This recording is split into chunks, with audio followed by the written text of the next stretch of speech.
William McGregor, the father of league football. He never actively played the game, but he did love it. In 1888, this portly, bearded Scot had a simple but inspired idea: to create a competition which would be challenging for those taking part in it, entertaining for those watching. For 100 years since that moment, the Football League Championship has done precisely that. Great managers have come and gone, great characters, and most of all, great crowds. For the game of football belongs to the people. For an hour and a half each week, the fan escapes from his work and joins forces with strangers in support of a favourite team or player. As for the ultimate prize, well, who better to describe it but one of the game's legendary figures?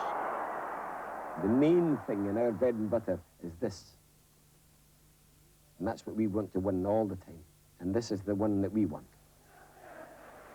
It was still bread and butter for Liverpool in the league's centenary year. They won the title with distinction, helped by a memorable performance against Nottingham Forest. Barnes, Houghton goes again, he's through. Ray Houghton. Beardsley, he seems to be able to find space and find Aldridge.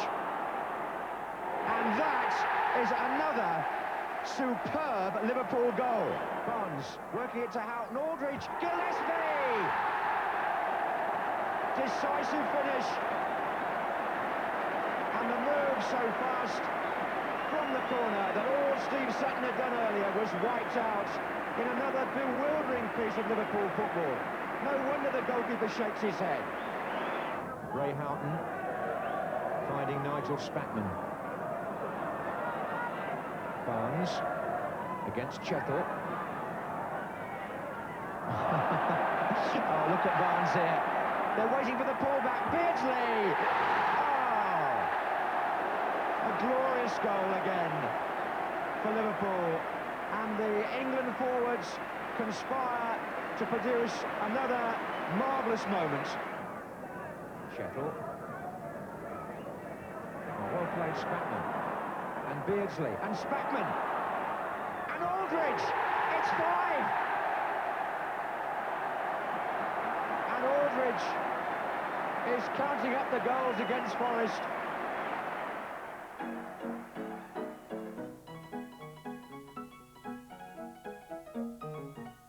Even before William McGregor came upon the scene, the game of football was attracting sizable crowds.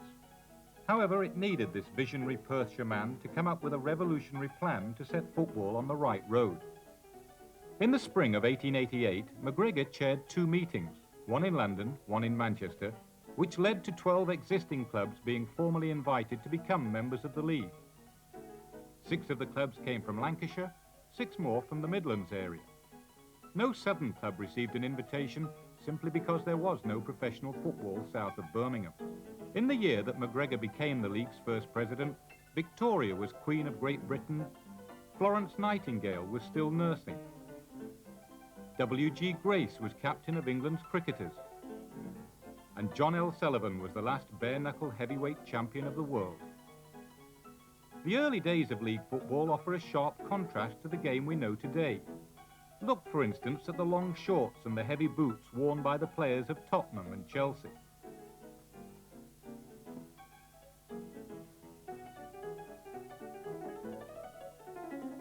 The referee's kit was pretty sedate as well, with bow tie and watch chain.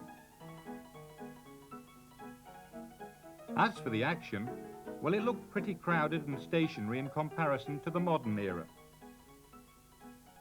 Of course, the objective has always remained the same.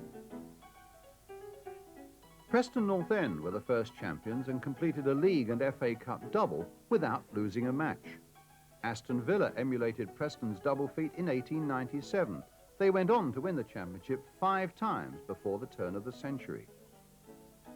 Newcastle United were the outstanding side in the early 1900s. They won the league championship 3 times in 5 seasons and reached the FA Cup final 5 times in 7 seasons. Among the huge crowds they attracted to St James's Park was one important politician of the age.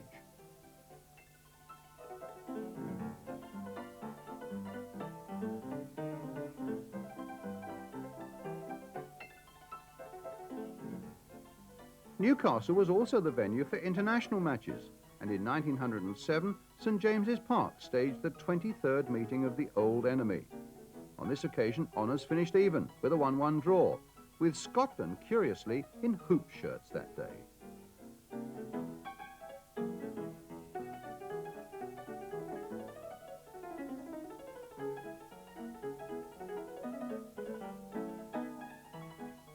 Steve Bloomer's 353 goals in 598 league games made him an early legend. Then there was Bill McCracken, an Irish fullback whose astute play led to a change in the offside law. Welsh wizard Billy Meredith, whose career spanned some 30 years and took him into his 50s. The biggest early character, literally, was Billy Fatty Foo.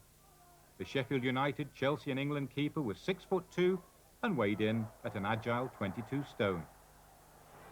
Meanwhile, transfers were already an emotive issue, and when Middlesbrough paid the first £1,000 fee to Sunderland for Alf Common, there was uproar. The same outcry has occurred throughout 100 years as fees continued to spiral. David Jack, bought by Arsenal for the first 5-figure fee.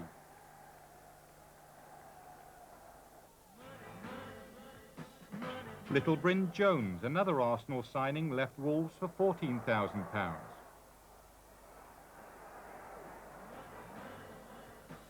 In 1966, Tony Hateley made history as the first player valued at £100,000. Then it was £500,000 as David Mills moved to West Bromwich Albion from Middlesbrough. In the same year, the first £1 million player, Trevor Francis, signed by Nottingham Forest manager Brian Clough from Birmingham City.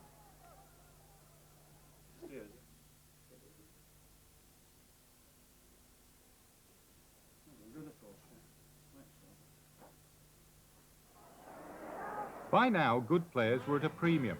£1.5 million was the price asked of Manchester United for Brian Robson, the West Bromwich Albion midfield star. There it's going to come to Robson. Oh, through a crowd of players and in!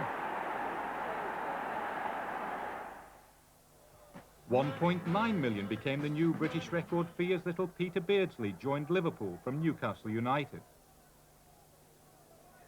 And then the £2 million barrier was broken in the league's centenary year when Paul Gascoigne's potential led to Spurs agreeing that fee with Newcastle. In for Gascoigne, and the shot is on. Oh, that's a gem! Paul Gascoigne. The new record British fee lasted only a matter of weeks, and then it became £2.5 million as West Ham's Tony Cottee became an Everton player. Ward. Knight has hesitated. Now West Ham can win it here with Cottee. You can only wonder what William McGregor would have made of such fees. He would have been equally surprised at how quickly the game grew.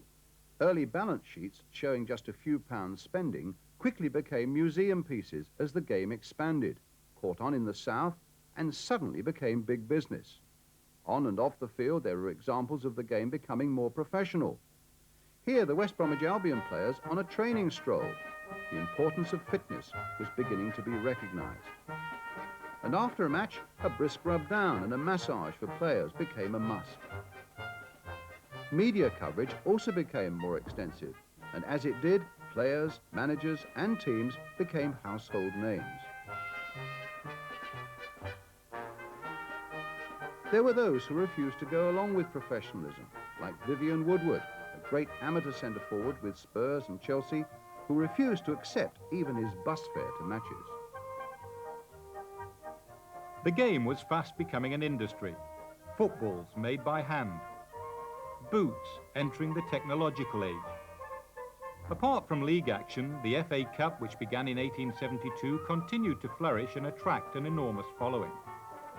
All records were broken in 1913, as 120,000 people packed into Crystal Palace to see Aston Villa beat Sunderland with a solitary goal from Barber.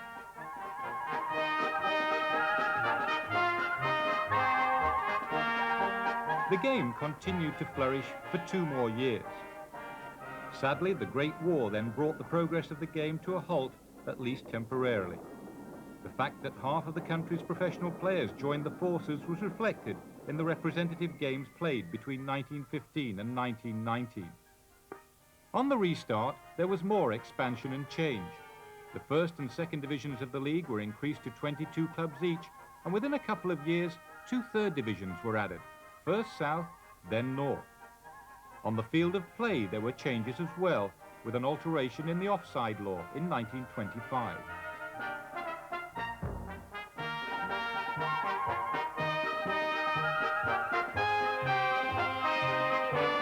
Then there was that legendary manager, Herbert Chapman.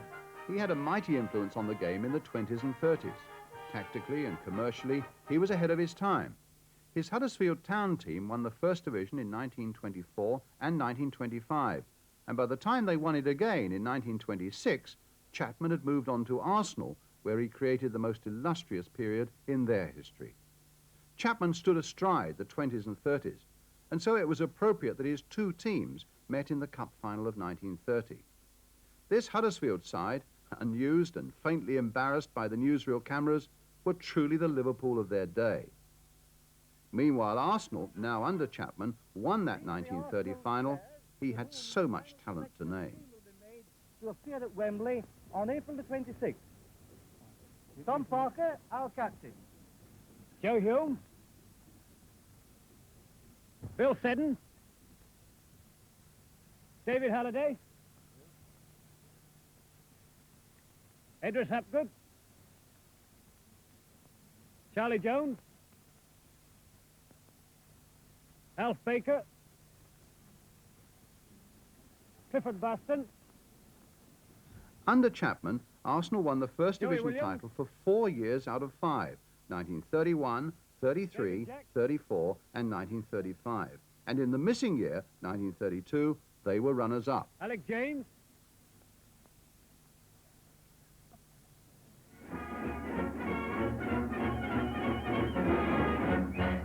So this was Arsenal in 1933, against Spurs at White Hart Lane.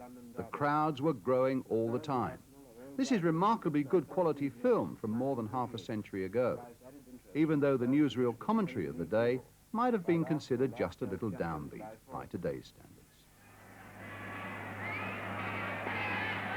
Alex James, the Arsenal's famous little captain, wins the toss for the red shirts, and the lily-white Spurs, who are at their full strength, kick off against the sun. The Spurs seem to be the more dangerous in the early stages of the match, conditions suiting their fast game. However, it is from a penalty that their goal is obtained, awarded by the referee for a foul on Evans.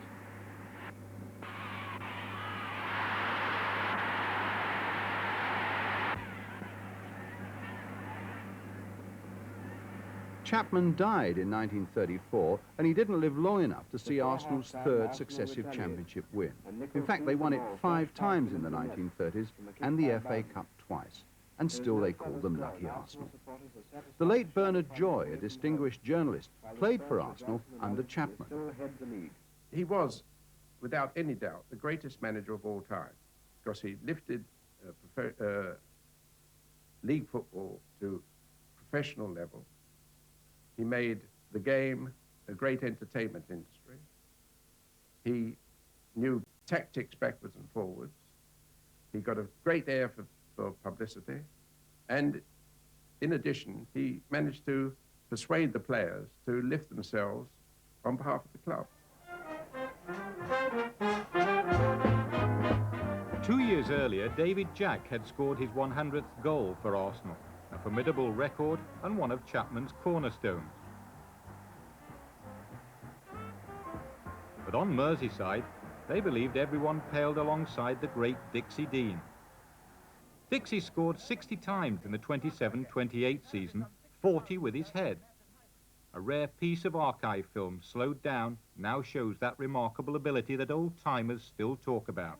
Everton's equaliser, a great header by Dixie Dean, who thus equals Bloomer's record of 352 goals.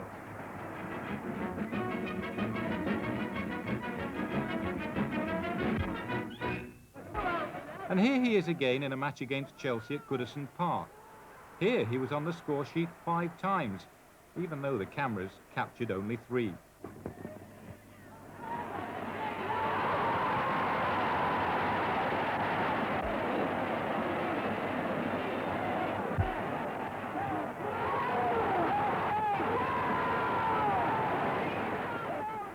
Mind you, Joe Payne scored 10 for Luton against Bristol Rovers on Easter Monday in 1936.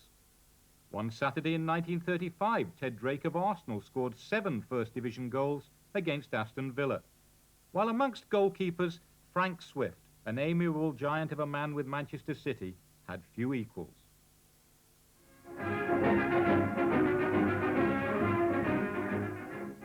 Slowly, more thought was being given to training, but it was still quaint by today's standards. This is Liverpool at the start of the 1935 season. They must be trying to get their weight down. It would be more pleasant to bask on some sunny beach, but there's a cup to be won, and it's the only dribbler who gets the goals. Some of the training is almost juggling.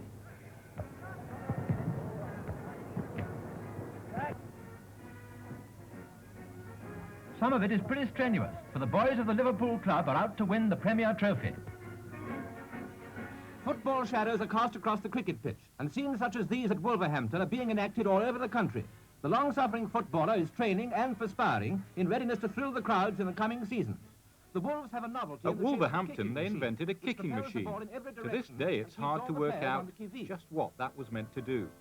So things were moving on, but not so far as playing kit was concerned. West Bromwich Albion players, like all others, would be asked to drag these massive shin pads round the pitch for 90 minutes.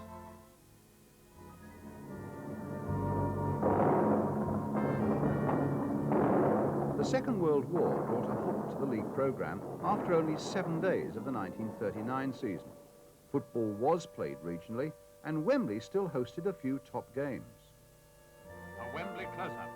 Ted Drake of the RAF changes into the Arsenal uniform before the Football League South War Cup final. And Sergeant Dennis Compton, another star from the Arsenal constellation. George Allison, their manager, looked him over with a glint in his eye, a look of confidence it was. A glimpse of the enemy's camp with Sergeant Major Don Welsh, Charlton's skipper, and some of his team. I wonder if Jimmy Seed felt as confident as George Allison. And when the teams came out, I bet there were darn few among the crowd of 75,000 who could have guessed a score of 7-1 for the Gunners.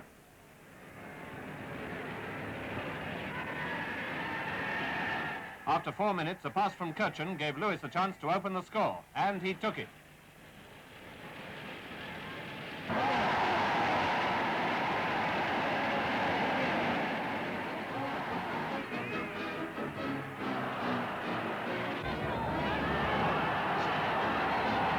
It was the first of 4 goals he was to score during the match, and about 5 minutes later, Dennis Compton beat Hobbins with a good one to put Arsenal 2 up.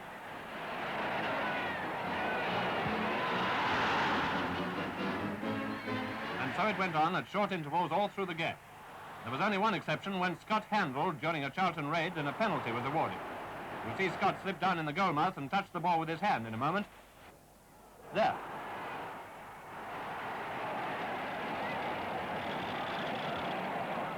Green took the kick.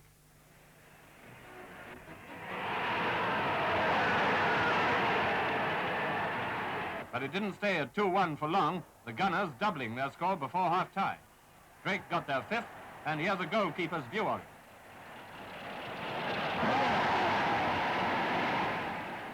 It was hard luck for Charlton that their first appearance at Wembley should have been the occasion for a record total of goals against them. There was a 6th goal and then a 7th, and this is Lewis scoring it.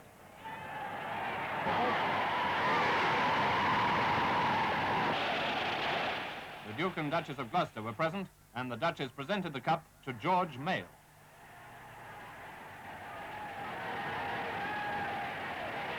Some grounds, like Highbury, this is the bomb-hit North Bank, felt the full force of it all.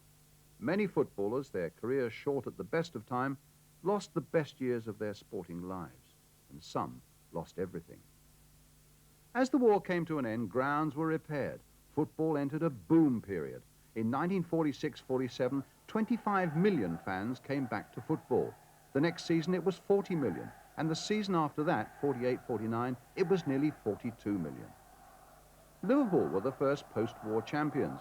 It was a bitter winter, but the Cops certainly had plenty to cheer. Jackie Balmer was one of their heroes. Centre-forward Albert Stubbins had been bought from Newcastle, a formidable goal scorer. And some say the greatest ever Liverpool player, Billy Little, was in wonderful form. But look what was happening at Charlton. Newsreel cameramen, well, movie-tone cameramen to be precise, recently took a hand in the training of a soccer team. It was Charlton Athletic's own idea. They weren't satisfied with their form, and they chose the occasion of their meeting with Burnley, whom they defeated in last year's cup final, to have a film made of the entire match. Football strategy, tactics, and individual performances all were faithfully recorded by expert cameramen. Don Welsh, last year's skipper, and Jack Ramsden of Movietone made technical notes during the course of the match, and from many angles our cameras carried on with the important job of filming Charlton in action. Every tackle, every pass was put on record for future reference. And when you come to think of it, what better way could there be of showing players just where they went wrong? Later, Charlton went to a cinema to see the result of this experiment in soccer training. Afterwards, Jimmy Seed, Charlton secretary-manager, and Don Welsh looked through sections of the film and emphasized certain points with the team, which then had a practice. And what about the result of closely studying Movietone's film? Well, Charlton certainly showed impressively improved form against the Wolves.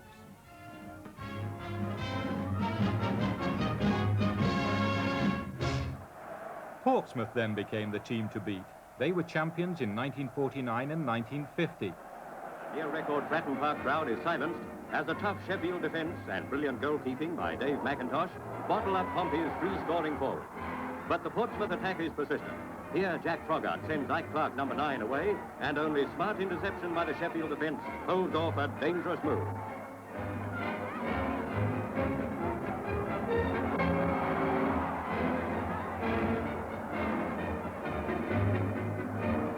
Sheffield's first-time methods pay their reward, and skipper Eddie Quigley puts them one up.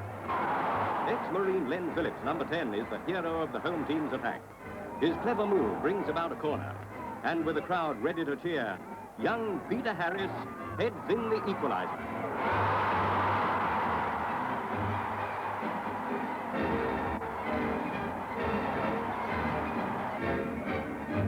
With the scores level, the second half finds Sheffield trying hard for the winning goal. But a defence as resolute as Portsmouth's is not easily beaten twice in one match. With goalie Butler on top of his form, backing up a brilliant team, Pompey hopes of winning the cup, or the league, or even both may well come true.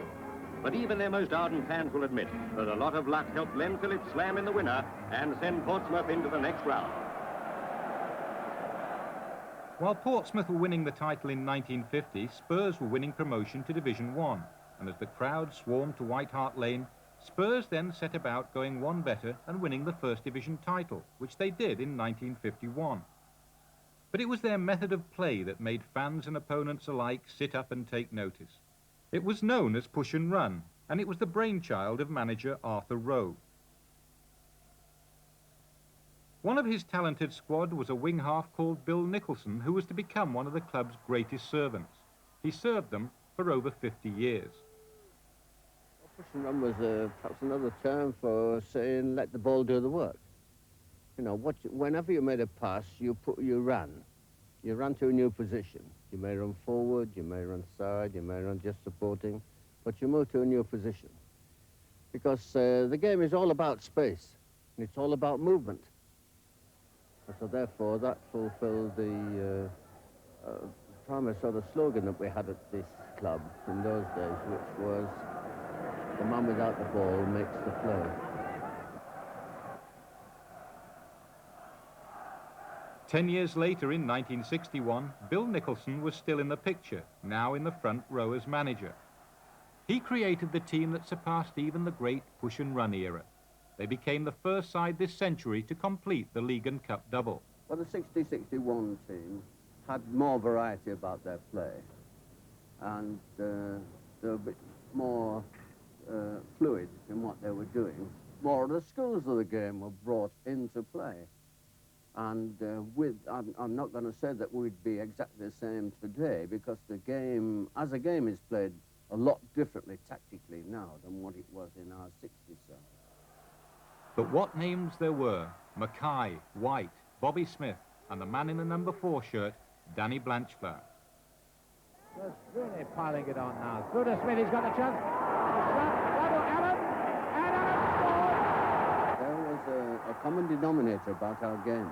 we used to have certain little slogans about the game, like the man without the ball, he makes the play. When not in possession, get into position. You know, play the way you're facing. Time is equal to yards. Cut them out. Eliminate them. So the next pass will eliminate the next man. So you've automatically beat one, and you beat the second of the pass, you put two players out of the game. A delightful goal from Dave Mackay. In spirit and skill, he embodied everything that was Tottenham at that time. And to think that he twice bounced back after breaking a leg. On the question of courage, with skill and style as well, there's Sir Matt Busby. For over 40 years, he's been a father figure at Manchester United. He built 3 great United sides, and in 16 seasons, between 1952 and 1967, won 5 league titles. The Busby Babes, they called them. He had a talent for spotting youngsters and the nerve to give them their chance. If they're good enough, they're old enough, he used to say. But surely not that young. They won the cup in 1948, and after being runners-up 4 times in 5 years, they finally took the championship in 1951-52, when some of the older players, like Carey, Pearson, Downing, Rowley, and Coburn, had been joined by Roger Byrne and John Berry. By the time they won the championship next in 1955-56, Duncan Edwards, a giant young prodigy who played in the First Division at 15 and for England at 17, had joined the Manchester United side, which had an average age of 22. Once again, the dark shirt. Dark shirts going into the attack. Scanlon taking it forward. Comes Violet. Violet with the ball going through. Violet shoots. Violet about to shoot. He's put it past. He's gone wide. They clinched the championship 3 matches from the end, when they came back from behind to beat Blackpool at Old Trafford. Men, Tommy Taylor having gone off, put Duncan Edwards up at centre forward, throwing everything on the attack. There's Berry getting them going. Berry, number 7, with the ball. Still United on the attack. And there's great chance there for Violet. And this time it's a penalty. There's Roger Byrne to take the pen. It's Berry. Berry took the penalty. And that makes the score 1-1. Peg with it out on the left wing. All the United forwards up. Violet. Cross to Berry. It comes. The right wing, Blackpool defense, trying the offside game. Berry going through with it by himself. Cross it comes and Tom's made a perfect hit. And that's it. It's a fake hit. It's a goal. Next season, they were favourites to retain the title. Good run by Berry. Berry still with it. Matthews back there tackling him. And there it is. A magnificent goal by Taylor. By Peg, now Whelan. Peg. I mentioned that. Really keeping the ball on the floor. Now young McGuinness to Berry cutting it very nicely. This could be the first goal. It's a goal, a lovely one. Manchester coming back on the attack. It's almost a relentless tide now. A battle between these Manchester forwards and wing halves. And here's one of the wing halves, Coleman, and this Spurs defence. Peg out to number 10, Edwards. This equalising goal must come. And there it is! Yes, it's a great goal! It's scored by Coleman! Manchester United had still not reached their peak when tragedy struck. Munich Airport, and wreckage that tells the story of the dreadful disaster. The house, about 300 yards beyond the end of the runway, struck by the doomed aircraft. Here, 21 out of the 44 people aboard lost their lives when it crashed. As the news of the disaster became known, Britain was appalled. Among the fatalities were 7 members of the famous Manchester United team. Here, only a few hours before, the United team had been homeward bound with yet another success to their credit, through again into the European semi-finals. Football grounds throughout the country flew flags at half-mast, and football fans wore tokens of mourning. Players, black armbands. tributes to the men of Manchester, sports writers, and all who died.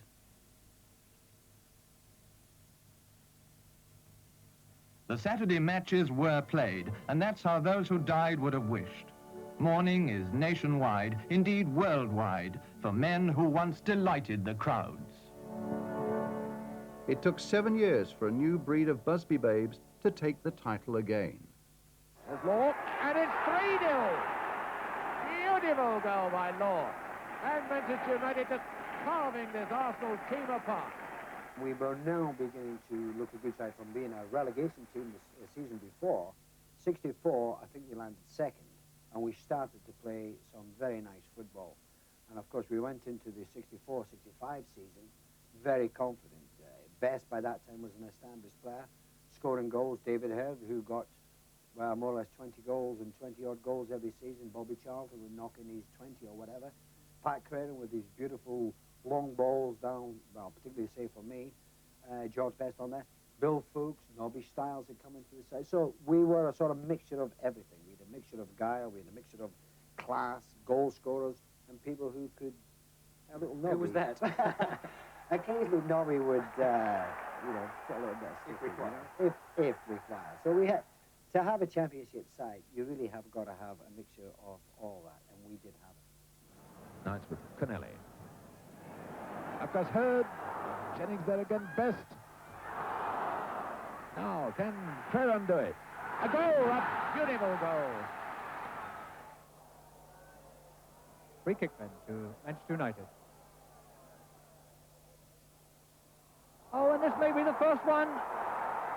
And it is the first one, and it's Law. Bonetti for Chelsea.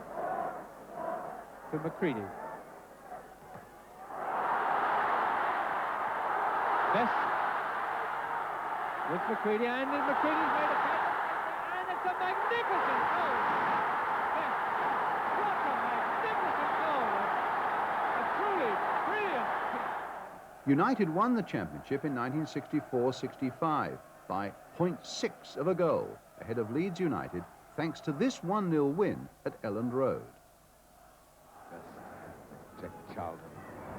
Always the master in the middle of defence. Connelly, and there's the first goal by Connelly.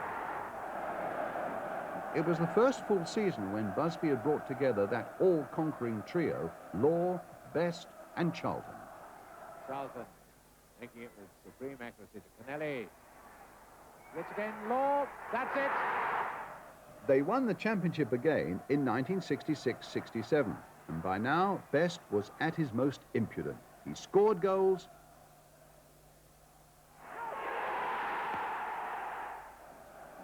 and he made them too. Heard.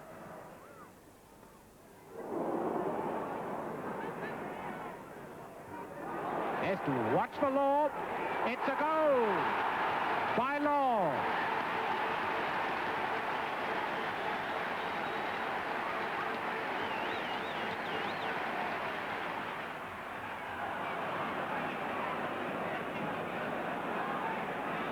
There's Best.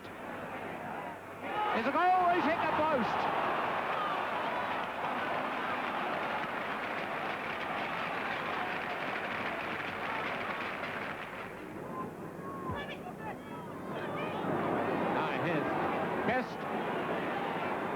Is he going to get it? Yes, it looks like it.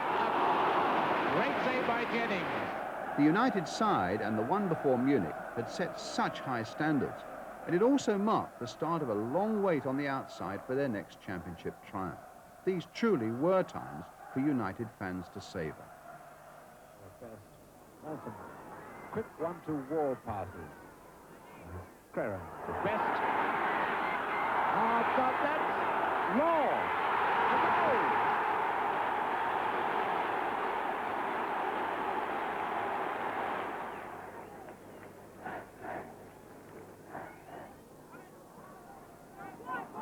Charlton, you'll notice the number 10, Harris, for Burnley is playing almost a defensive role. A beautiful goal! Oh, that was one out of the blue by Heard.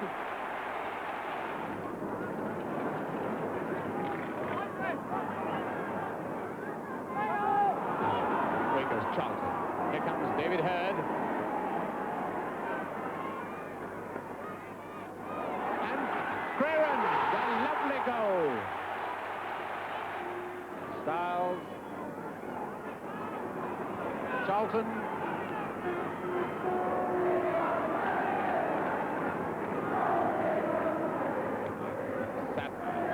Aston. Oh, a good bit of football by Aston to Creran. To Saturday, is this number 4? Yes. You can only do it if you've got good players, and we had good players in the side. I think the 67 championship probably gave us more joy than any, because I know we had to go down to West Ham, which I think was our last away game, before coming back to Old Trafford. We had a chance on the home game, but we went down there, and it was just one of those games, you know, you think, well, you know, the night before you're hoping everything goes well. Tomorrow, you get out there, there's a huge crowd at West Ham who always played good football anyway, so you always felt that you were in with a chance of doing something in it. And of course, everything turned out absolutely perfect on the day. I think we actually played magnificent football. And I think, if my memory serves me right, I think we beat them 6-1, which was a lovely way to win the championship. The only instruction that Busby ever gave really was, well, we know you could play football. Go out and play the type of football that you could play, Charlton, whatever. And if you've tried your best, no matter what the result is at the end of the game, if you've tried your best, I could ask for no more. And that was as simple as that. Graham to Morgan. McDougall to Charlton.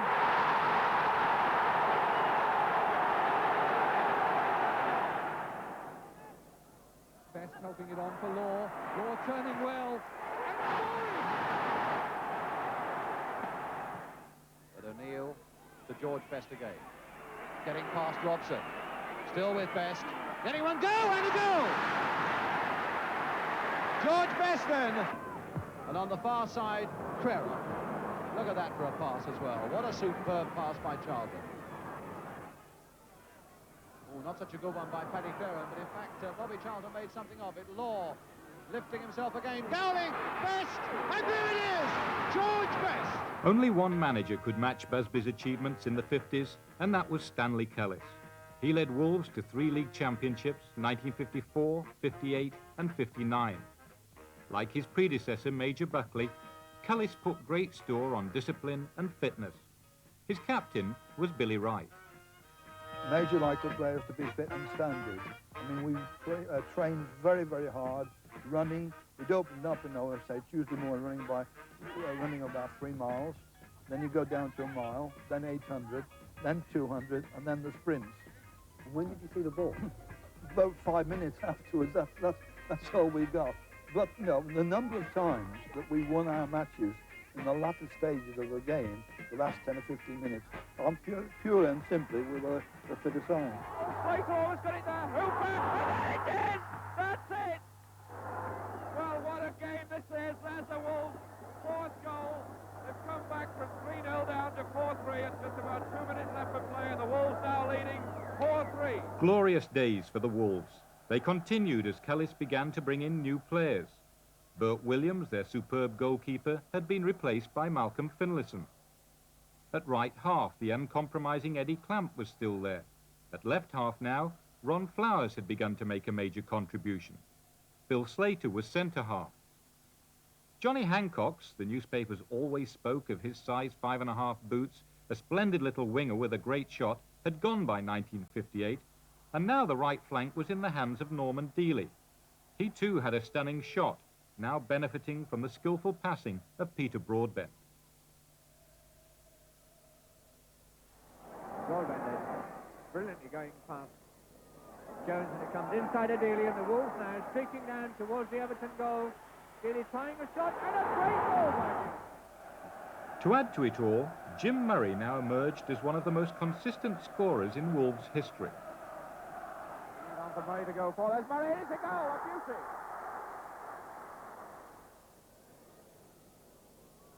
And a lovely corner, a great goal by Murray. Topple losing it through. Murray and there's Dealey now. Pushing it through, and there's Murray going onto it, tries it, and there! We have seen Ted Drake as an Arsenal player, but as manager of Chelsea, he won the championship in 1955. I had a feeling they were very cup-minded. I said to the players, I would like to win the cup, of course, but I would dearly love to win the league. And win the championship they did in 1955.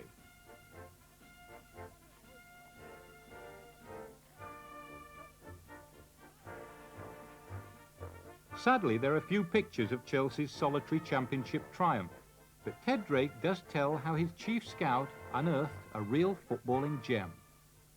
And he phoned through this time, and I said to him, we've gone down to Manchester United 6-5. And I said, Seamus have got 3, just imagine. And before I could say another word, he said, now don't worry at all, Governor, I've got a better player than any of those. And do you know who it was? Jimmy Greaves. Ted still regards Jimmy as one of England's greatest ever forwards. He still holds Chelsea's record of 41 First Division goals in the 1960-61 season. Another club with a solitary post-war success were Burnley. They took the title in 1960. Managed by Harry Potts, they were a team of unsung heroes, but in John Connelly, they had a winger of international quality. Inside by Pointer, Pilkington, onto it, hooks it hard back across the goal, it's Connelly, can he get it in? And it is it, yes!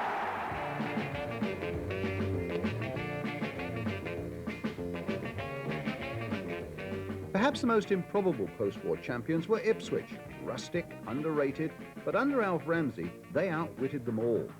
They became only the 4th side to win the 2nd Division and 1st Division championships in successive seasons. And for East Anglia, these were truly the swinging 60s.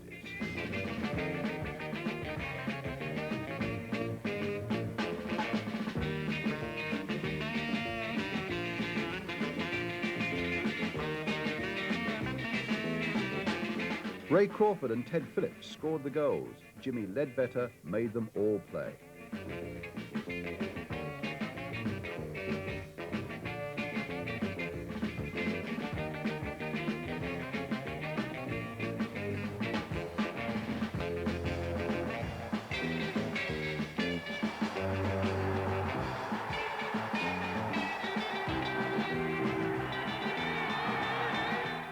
Manager Alf Ramsey was to go to even greater glory with England in 1966, and through it all, he kept his feet firmly on the ground.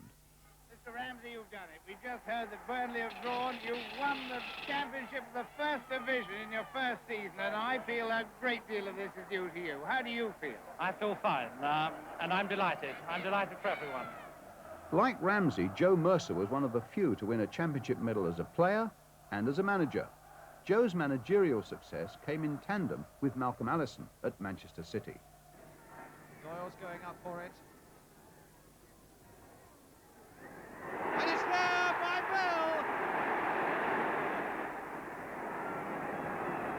Bell. Oakes again. Now Summerby. To Tony Book. Doyle coming forward. City so full of confidence at the moment, as you would expect. Bell going right through. Bell, number 2, Colin Bell.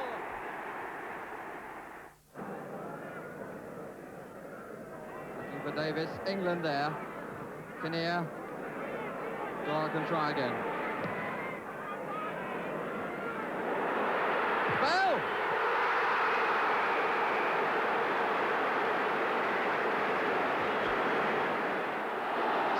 Clear, but only Davis up with him now. Lee, if he sees him just behind the attack. Summerby.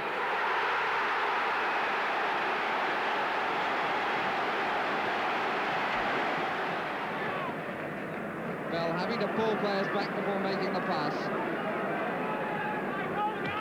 Davis across with England. Hit the post and Wigan.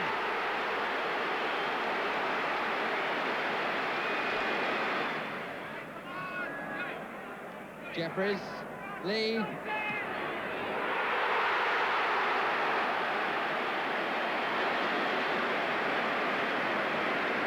The real dominating force at this time, though, were Leeds United, led by Don Revie. who 18 years after his triumphs at Elland Road returned to meet the current manager and his former captain, Billy Bremner. Leeds weren't the best-loved team, but they were ultra-professional and, make no mistake, took team play to a new level. On the way to the Championship that year, they beat Liverpool.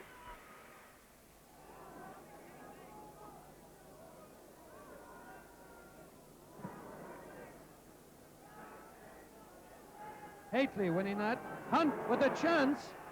Oh, he had a chance of a good pass out to Thompson on the right, but Leeds have got it. Bremner a quick one. It's troublesome. Yes! Jones through! Oh, well taken! That's the final goal for Leeds United. Giles opening up, situation opening up. Chance, that's it! Scorer is Lorimer.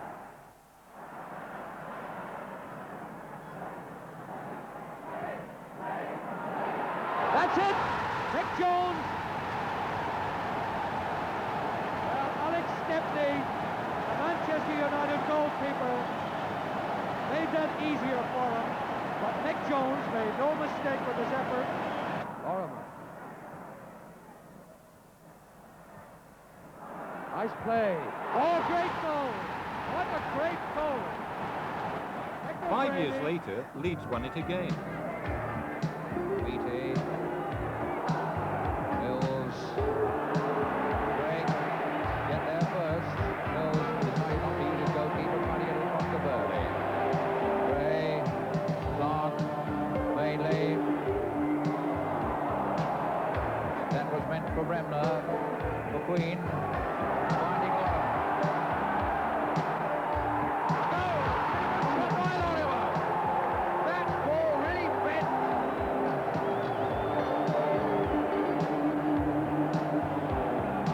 Lorimer, who's already put one bullet away.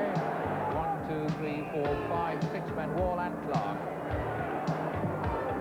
What a save! Bremner score. Bremner makes it 2. It's 2-0. Carini.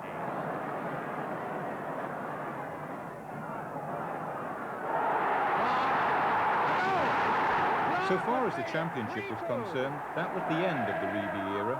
It was also an era when clubs, having successfully installed floodlights, now looked for better playing conditions, even in the severest winter. Everton were one of the first to install undersoil heating back in 1958.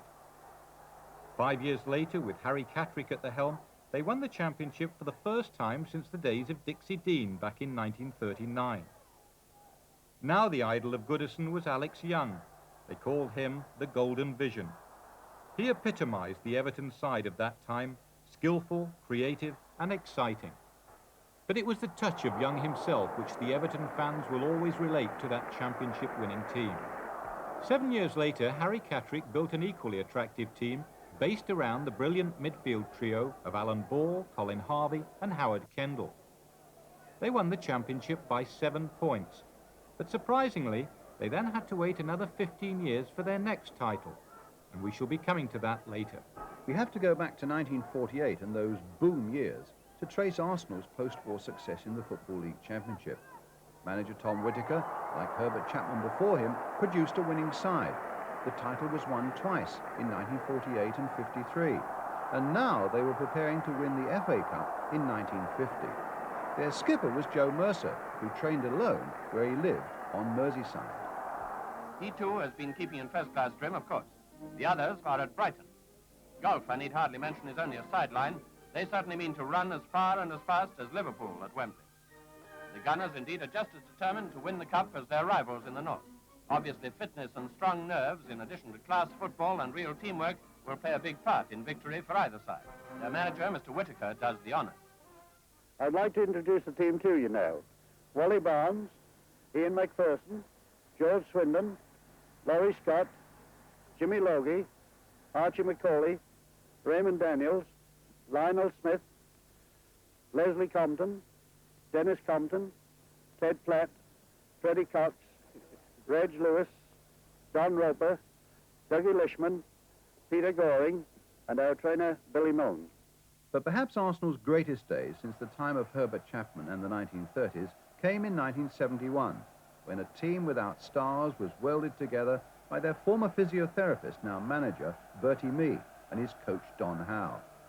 They became a resilient side, wholly professional, and so difficult to knock out of their stride. Redford on his own.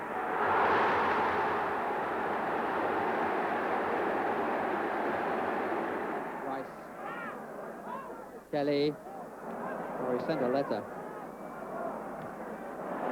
That's a good ball from Graham. He's got 3 on the far post, 1 coming across the nearest Kennedy.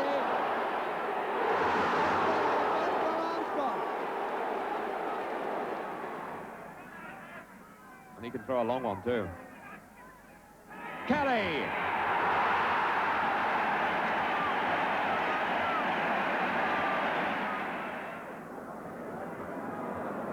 Armstrong, Graham. It's Wilson now to Munro. Oof. And the way it was Sal's, that story.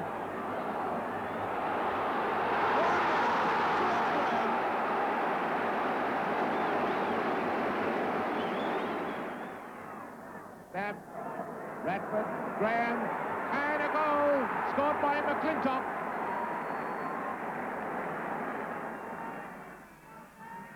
Armstrong. Radford. Yes, Kennedy!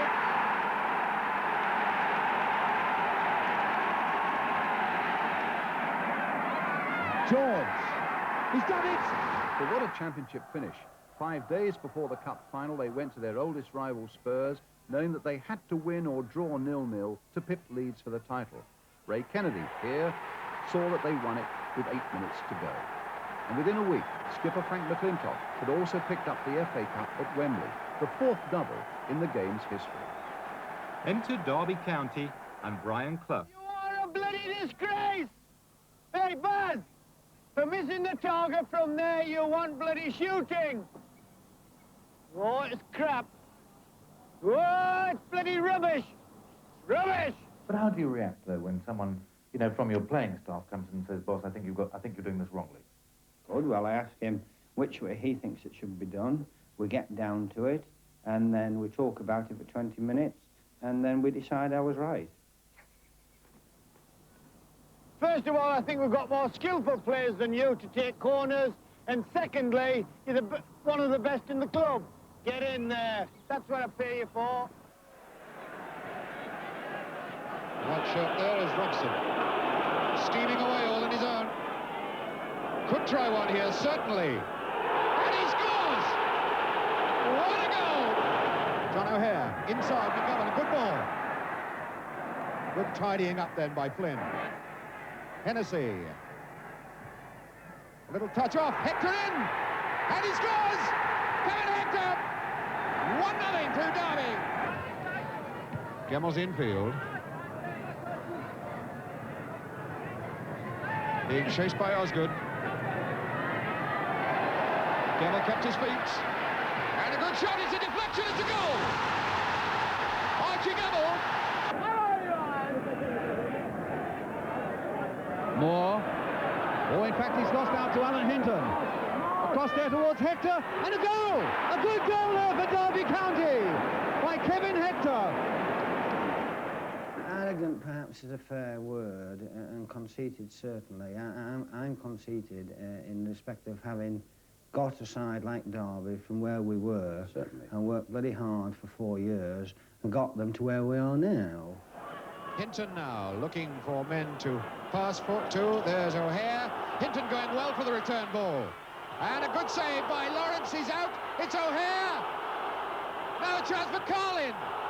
Durbin, Carlin. O'Hare. What an incredible tangle there. Willie Carlin, number 8, getting 2 bites at the cherry, and still no ball got past Tommy Lawrence. And the whole thing set up by a great run. There's McGovern, and there it is! McGovern! Dave Mackay forward, and Yates just getting that one out. Here goes Hector. Hector on his own now. A great scoring chance. There it is! Kevin Hector! McGovern forward. Durbin a bit lucky, and that's a great ball for Hinton. Hinton. And a chance for number 10, Hector! Kevin Hector! Oh, what a beautiful goal! Finding St John instead, or 8-2 until McFarlane got there. McFarlane takes a lot of bustling off the ball. Here's Durban, the through ball. And there goes Hector! This must be a goal! Yes, indeed, it's O'Hare! John O'Hare! 3 years later, Brian Clough had gone. It had been a tough act to follow, but Dave Mackay was the man to do it, and Derby were champions again. Hinton then.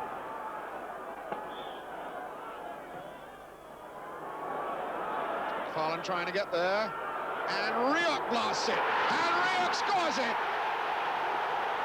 Bruce Rioch! Rioch's 20th goal of the season. Derby go in front, 1-0. Derby are going to win the league, so the kids down there say. While Derby celebrated, Brian Clough and Peter Taylor had moved a few miles to Nottingham Forest. It again proved to be an irresistible management team that once more produced a championship-winning side in 1977-78, the first time the club had ever won it. McGovern with this kick. Short for Gemmell. Drives it. And the chance is there now for Burns. And he's scored. Ken Burns has got the equaliser. And Will has got in behind United. Big long cross. Gemmell. Yes! Archie Gemmell. That was as good a goal as you'll see this season. Beautiful stuff by Forrest. There's Will. There's Coop. Limps to him. Yes, surely. It's there now. O'Neill has got it. And McGovern. Yes! 2-1. Only Bill Shankly has surpassed Brian Clough as a compulsive voice in the modern game. This passionate Scot arrived at Liverpool in 1959 when they were in the second division. By 1962, they were in the first division. He was just so honest in his outlook. He wanted it. If you went on the field, he wanted you to try and win. And Shankly's brand of honesty mixed with discipline and a spicy humour became the talk of the game. They say his idea of a night out with his wife was to go and watch Liverpool reserves, and he expected them to win. I hate getting beat at anything. But, I mean, a manager who's a manager and his players are honest with him and he's honest with them, he can transmit his thoughts to them. And I'm certain I've headed some balls that were going into the net. I've kept them out. Yeah. And I've scored a few goals as well. So that I've willed somebody to do something, and I've done it.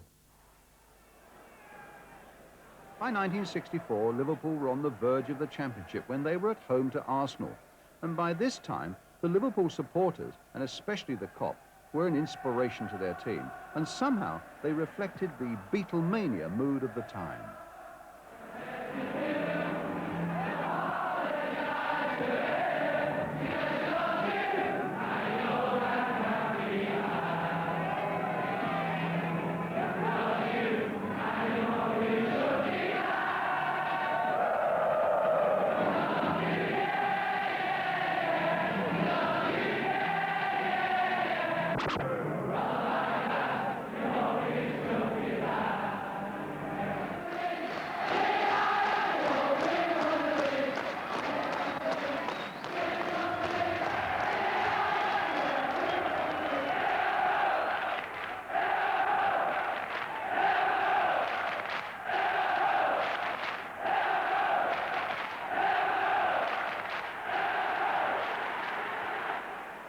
Later, with Chelsea now forming a guard of honour, Shankly and Liverpool had done it again.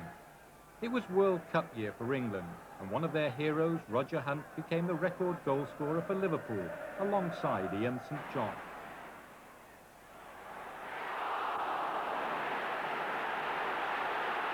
And at the centre of it all, the irrepressible Shankly. He'd used only 14 players in winning the title. There was no happier place than the Liverpool dressing room. Yeah, well, let's hope we could have another one on Thursday.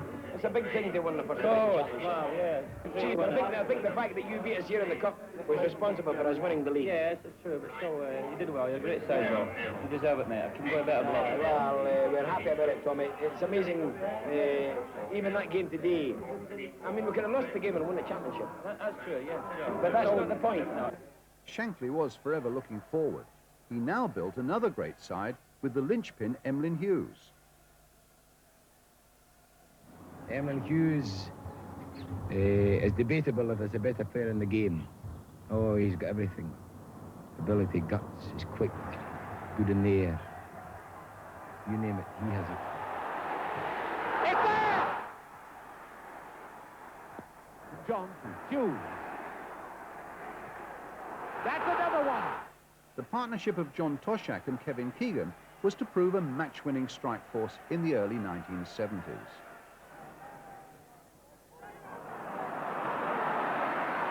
Misdirected headers from both sides, and here's Keegan as Webb misses his kick, gives it to Toshak, and Toshak puts it in.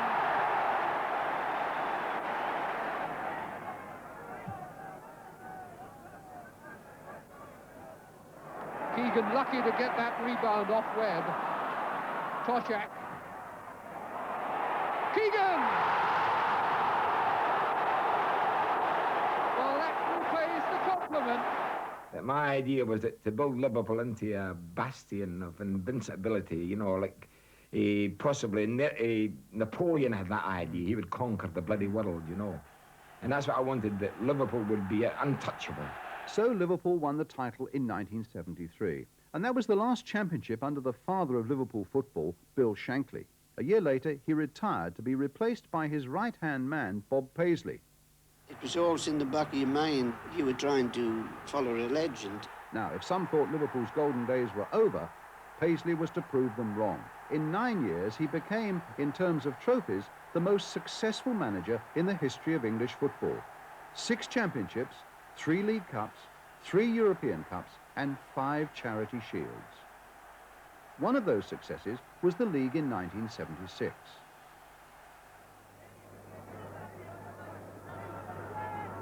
Cooper satisfied that that post is covered. And Keegan blasts the shot, and it's in! Neil, Callaghan, Smith. Keegan going in! Keegan. Case. Chance to shoot. And again! One outstanding Liverpool side simply merged into another.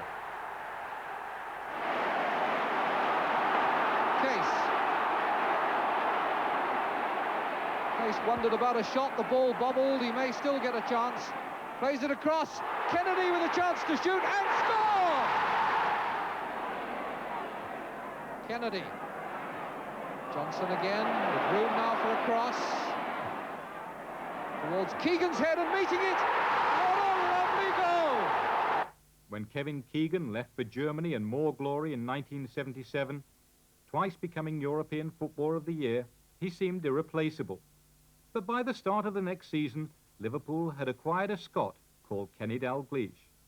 And one of their greatest performances that season was a 7-0 demolition of Tottenham. Miss hit, but it's found Dalglish and he turns and scores!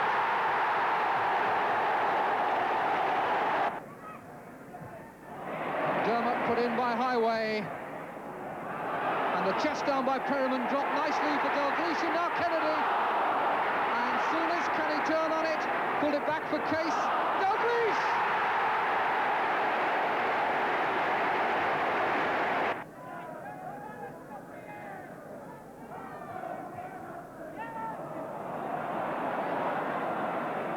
McDermott. Kennedy at the far post. And in it goes. Johnson on for McDermott. Ray Kennedy in the middle, the ball with Dalglish, and now Johnson, Souness, Dalglish, did well to turn on the shot, Johnson, 4-0!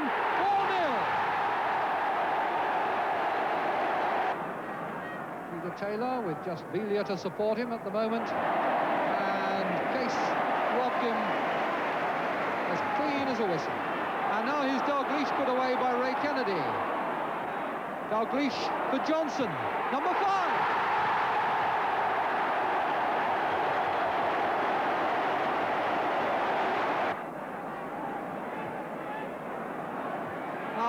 away. Can he get in on the scoring end? Penalty! And Duncan, having just saved Spurs a goal, looks now as though he's given away the sixth by bringing down Highway. Dane's now on his line, knows that he must keep still. Will Neil put it in the same place again? No, he doesn't. Ray Kennedy to Dalglish. Johnson. And Johnson, the ball into acres of empty space for Highway. And Highway, a brilliant crossback. More or less the same faces, certainly the same matchless style, and without question, the same formidable results. And a year later, Liverpool were champions again. Ray Kennedy outside him. Dalglish's control was marvellous there as he hooked that down. But the defenders are back. But still there might be a way through. No, Hinchelwood has cleared it. Only as far as Neil. Forward come Liverpool once more. Souness. Now there are four men in the middle. If Johnson can find one with a cross. Case with the header. Oh, what a beauty it was too. Jimmy Case. Well, they kept working patiently, and you felt that sooner or later it had to happen. Case to take the corner. Header was by Johnson. Clearance by Francis. In again by Hansen. Cannon heading it straight up in the air. Dalglish challenging. Gilbert there. Dalglish trying to smuggle his way through. And then chip it away from Burridge. What an astonishing goal by Kenny Dalglish. A mixture of cheek and genius. Cannon. Souness. Ray Kennedy. Nobody guarding him over there, and they're all now streaming into the middle. Johnson and McDermott, and McDermott gets it. Came out of nothing and put away with clinical simplicity. Only Aston Villa, along with Everton, could celebrate a championship in these years dominated by Liverpool. Villa's 81 success under manager Ron Saunders was their first for some 71 years, and they went on to win the European Cup. Ironically, their skipper, Dennis Mortimer, was a Liverpudlian. It's everybody's dream, really, playing the First Division to win the Championship. It's always been mine. It was always my dream to win it with Liverpool when I was a kid, but, you know, to win it with Aston Villa, I mean, that's superb. And being captain as well, it's an exciting time, really. There's Morley again. Against Anderson. That's a nice-looking... Oh, that was a push, yes, a penalty. Robertson on Bremner. Gordon Cowans scored one penalty against Everton in his last 24 games. He's got that one all right. 1-0, Aston Villa. Oh, Horsford on shore, and the referee intelligently allows play on, gives the advantage. It's Morley attacking Anderson and looking for Weir. Yes, a very, very well-constructed goal, beautifully taken. And the referee plays some part in that for giving the advantage so well. But Peter Weir, the scorer. Forward now to Dennis Mortimer. He's onside. He's got three men waiting. Comes back. First time shot for Tony Morley. And what a superb goal that was. Again, he has to attack two. The ball in low for Shaw. A touch. Morley. Goal. Beautiful goal. Constructed by Morley. And completed by Morley. Going against Alveston, looking for the cross. It's a good one with goal. Beautiful. 1-0. So we've got Morley, number 11. And Cowans is lurking over in that area as well. Chips it straight in. With. Oh, what a goal! How did he manage to turn 180 degrees and pop that one in? Swain. Good cross. And With is going to score. He's done it again, Peter With. And With. Good work from With. Chance now for Gary Shaw. Oh, yes. Shaw doing well for Mortimer as Swain breaks on the right. Geddes coming near post. That's Shaw. That's 2-1 Villa. Mortimer. Shaw through the middle. And it's there. Gary Shaw's done it again. Shaw. Cowans. Great ball through the middle for Mortimer. Can he finish it? He certainly can, with no problems at all. Ball through to Little. Oh, beautiful ball up for Mortimer. Got to drive it. Oh, what a beaut. What a goal.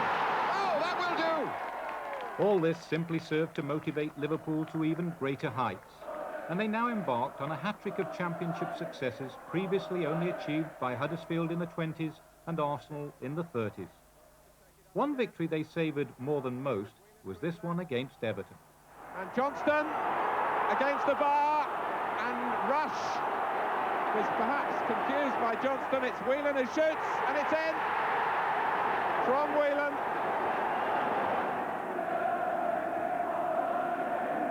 Robillard through the pack, but not getting a solid contact. Sharp! And they have!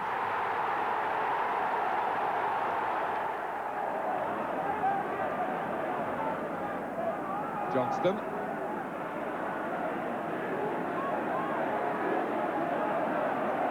Richardson tussling, so too is Ratcliffe. And it breaks for Lee. And now Dalglish against Ross. Trying to jockey one of those positions that he's so good at. And Souness! Courtesy of Dalglish. Use up some of the 10 minutes that remain. Everton have had more of the ball in this second half. Certainly Liverpool have provided quality when they've got forward, as they do here with Johnston, who salutes the moment that may well have decided the destiny of this match. A year later, in Bob Paisley's last year as manager, Liverpool were champions again. Here's Dalglish finding space on the Liverpool left. Whelan. Well, it's Whelan who will claim the goal. Dalglish, good turn away from Holmes that time. Souness. Well, it's some shot to beat the England goalkeeper from that range. And the flag has stayed down, and it's Mark Lawrenson with a straight run in on goal here.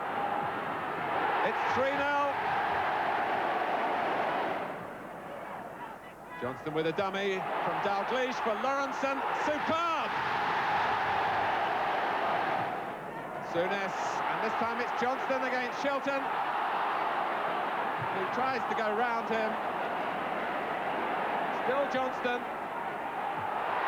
And finished off by Ronnie Whelan. And they won the Milk Cup. Such was the esteem in which he was held by the players, they broke with tradition and sent Paisley up those Wembley steps to receive the trophy. This man has won 19 major prizes in 10 seasons as manager, and he finishes up, quite rightly and properly, as a winner. And all Bob will say, I'm sure, is thanks to his players.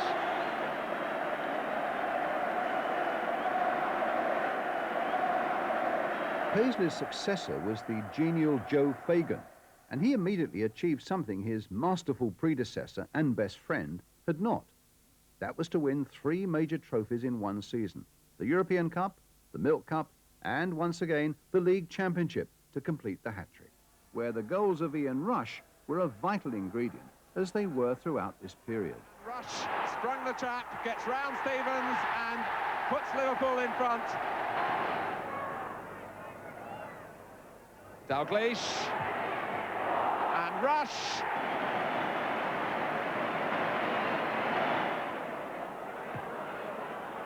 Lawrenson for Hodgson to run onto. It's away from Jones. Dalglish, Rush. 4-2. And there you see just why Ian Rush is feared so much. Dalglish getting beyond Arnott. Still Dalglish and Rush.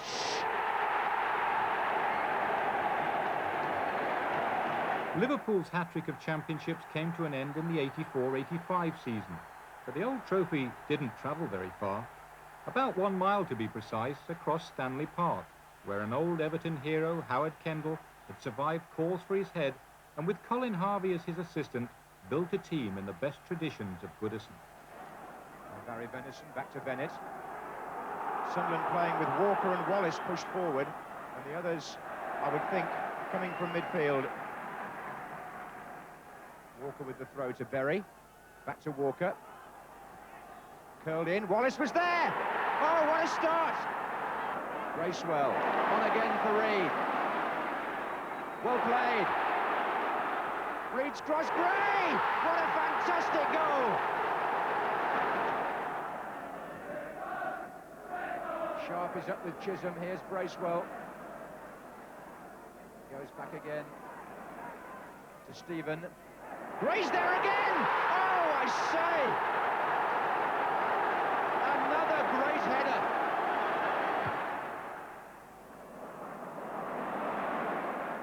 Stephen away from Pickering.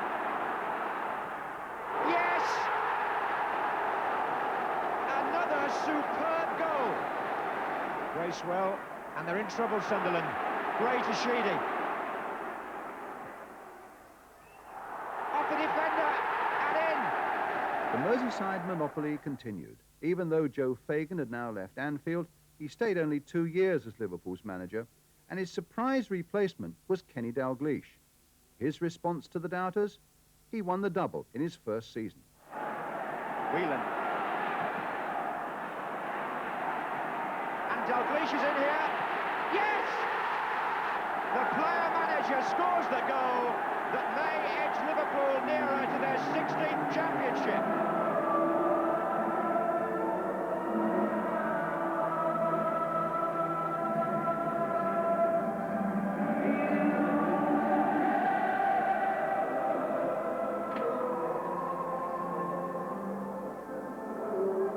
Taking the FA Cup was the final act of another magnificent season. Kenny Dalglish, I think he'll have to build an extension in his home for all the prizes and the presentations and the trophies. What a season for him. The following season, 86-87, Howard Kendall proved that his success 2 seasons earlier was no fluke. His shrewd management once more shifted the balance of power back to Everton. They won the title by 10 points from their neighbours Liverpool. Wicket. Oh, he's given it away. And Clark is there. And he scores! What a silly goal to give away. And what an opportunist first goal for Everton for Wayne Clark.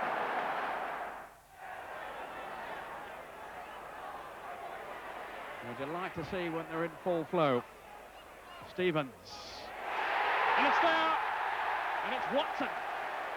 Dave Watson. With only his second goal in an Everton shirt. And they're living on their nerves back there, the West Ham defence. Great skill from Sheedy, and again. Now it's Harper. Reid's calling for it and gets it as well, as Robson really went in with a hard challenge there. Chance surely for Clark to score the first goal, and it's in off the post.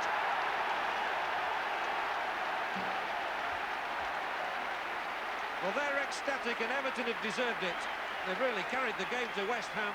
It's only the second goal Wayne Clark has got since his transfer from Birmingham City, and it's the first he's got at Goodison Park, and how the crowd are loving it.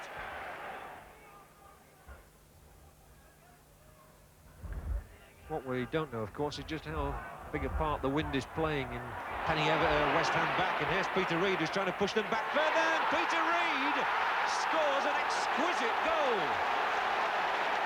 What a beauty.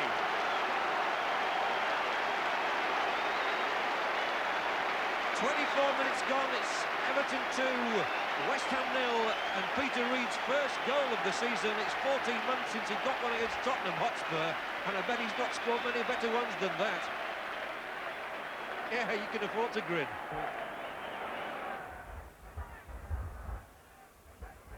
So yet another corner, nicely done this time by Harper. Trevor Stephen. Brady treads on the ball. It's just not going right for West Ham at the moment. Stephen again, it came back to him twice there. Still he's going. Now Gary Stevens! What a screamer!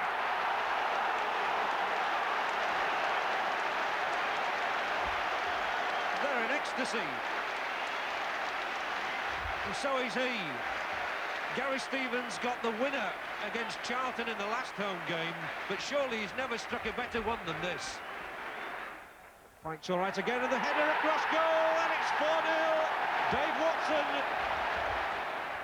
While Merseyside had stamped its name indelibly on the first 100 years of the Football League, so too had numerous other individuals whose success cannot always be measured in terms of medals and trophies. Heroes, legends, and great characters had all been created out of the pursuit and ultimate mastery of a football. And what memories they've given us.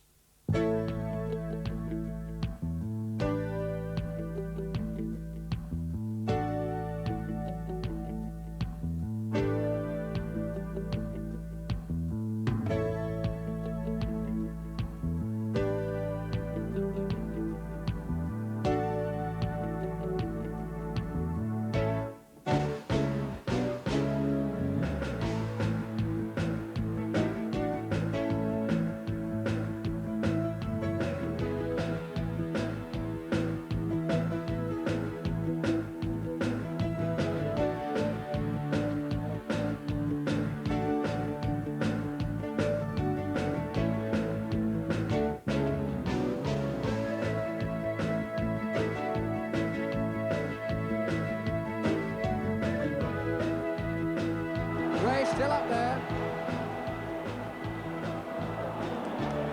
Eddie Gray. Oh, good footwork by Gray. Still going. Oh, what a lovely goal. What a masterly goal by Eddie Gray. There goes Campino. He's onside. That's a good cross ball. It's Filet. And a great shouting save by Beck.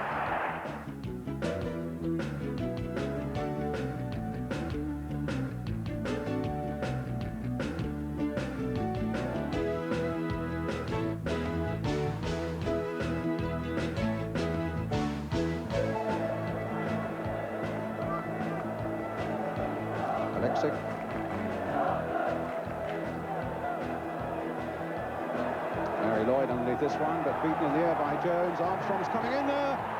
Oh, a tremendous goal by Huddle. 1-0 to Tottenham. Now Houghton. And Oxford save themselves right at the last, bringing Dave Langan into the game. Here's his cross coming in, but Goff again there. Maybe Spurs now. It's 4 against 3 now for Tottenham. And Huddle's going through on his own.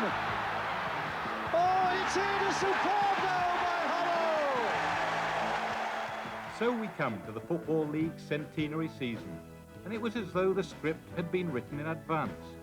Liverpool, with Dalglish's new players, Beardsley, Barnes and Aldridge very much in evidence, and already champions 16 times, reserved some of their finest performances to mark their 17th success and this special milestone in the game's history. They played the way the game was meant to be played, starting on the first day of the season at Arsenal. Barnes now with a cross, and a good cross, and a goal by Aldridge.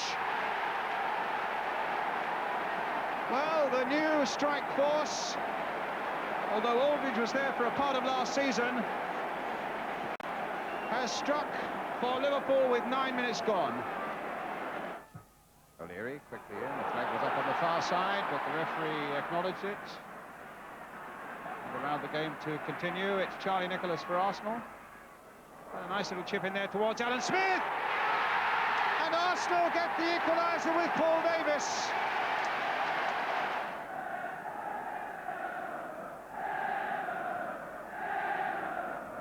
Well, there are 4 Liverpool shirts. 5, 6 of them now in the Arsenal penalty area. Now Barnes, can he pinpoint the cross? Not it again! Oh! Steve Nicol! That was McMahon opening out the play. Venison. Whelan running strongly in the inside right channel. Aldridge pulling away at the far post. He got away from McDonald for a split second. Found Barnes. Barnes cross. Oh, Greg Johnston. Barnes with the kick. Handball, was it? A feels in there. A penalty's been given.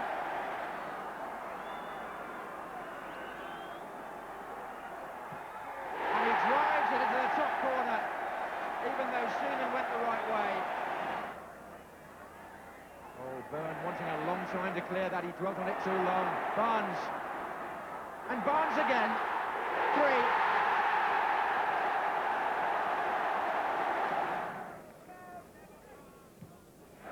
Oh, Barnes won it. He won it from Brock. He's got Paisley going to his left, but still Barnes. That's a fabulous individual goal.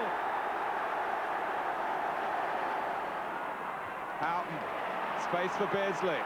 3 Liverpool players in the middle, if Paisley needs them. He doesn't! A supreme goal! If that is the goal which clinches the championship, it's just the way that Paisley and Liverpool have played their football this season. And after 100 years, wouldn't William McGregor have loved it all?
The main thing in our bread and butter is this. And that's what we want to win all the time. And this is the one that we want.